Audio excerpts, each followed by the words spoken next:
Let's talk about stars, famous stars, not the ones in Hollywood, but in the night sky.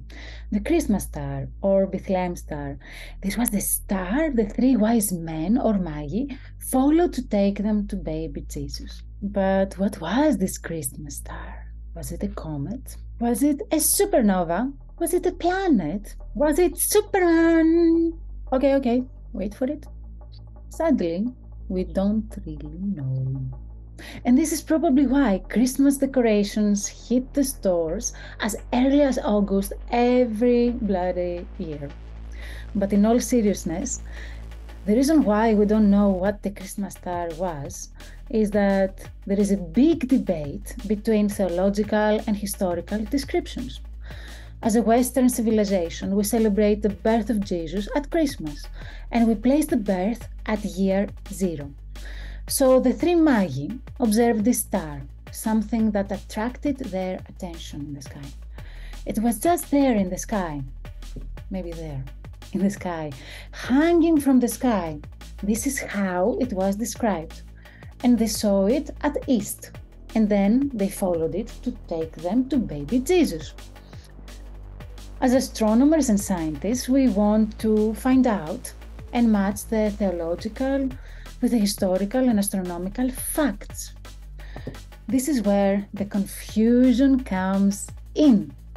Based on historical and astronomical facts, historians place the birth of Jesus between 5 to 4 or 3 to 2 BC. So it's not at 0. And they also place it at springtime because shepherds used to take their sheep out during spring or even during summer. So it's still a very big debate, but let's go through the scenarios to narrow it down. What can it actually be?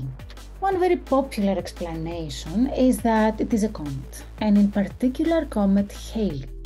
The Chinese observed comet Halley in 12 BC, and they have a very good description of it, which will later match with the observations of Halley in the 18th century. But this does not match the date of nativity, nor any other comment around that date matches the date of nativity.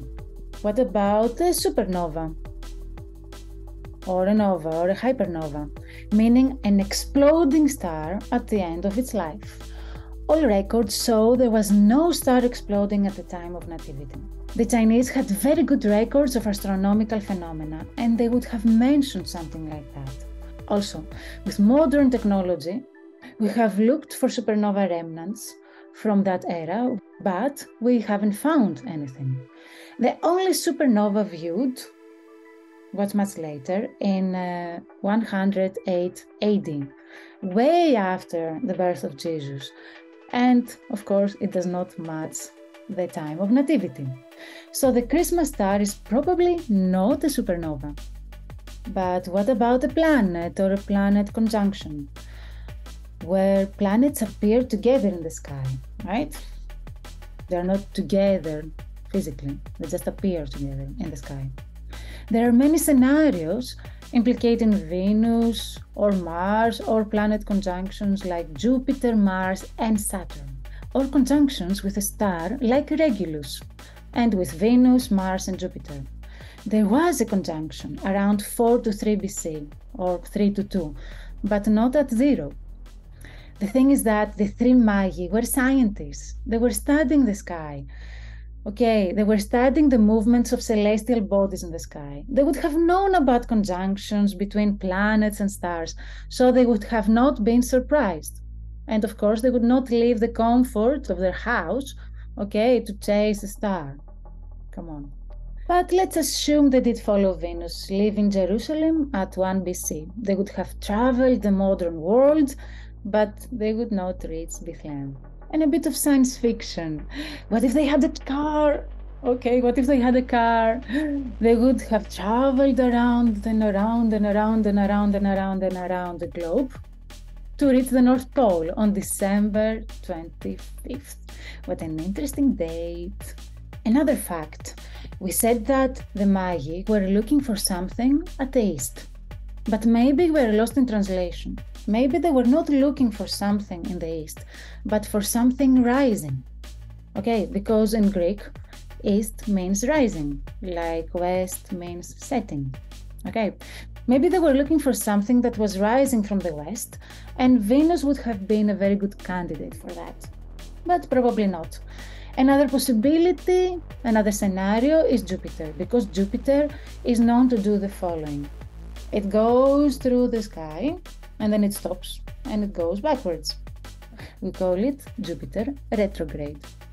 And this was actually observed in 2 BC, but this is 2 years before the birth of Jesus, and around the 25th of December.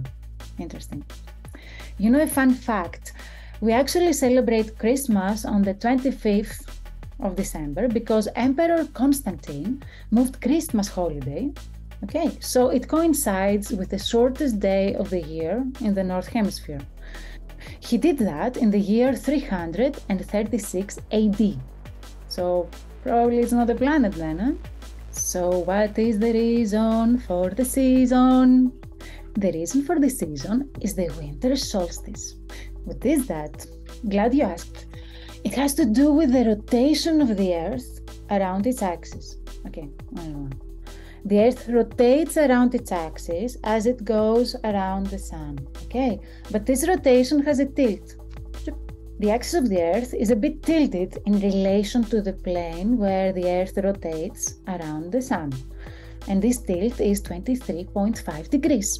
And this is why we have seasons, okay? We have 2 equinoxes and 2 solstices. In the northern hemisphere, we have the shortest day and winter in December. And in the southern hemisphere, we have the longest day and summer in December. And in June is the opposite. We have the longest day in the northern hemisphere and the shortest day in the southern hemisphere. But what about our presents? We don't know exactly what the Xmas Star was. We celebrate Christmas and we do like our presents, yeah. So what's the deal? Are we not getting presents because some dates are not matching? What? We will celebrate Christmas and get our presents. And actually around Europe, kids have already been getting their presents from the 6th of December on Nikolaus Day.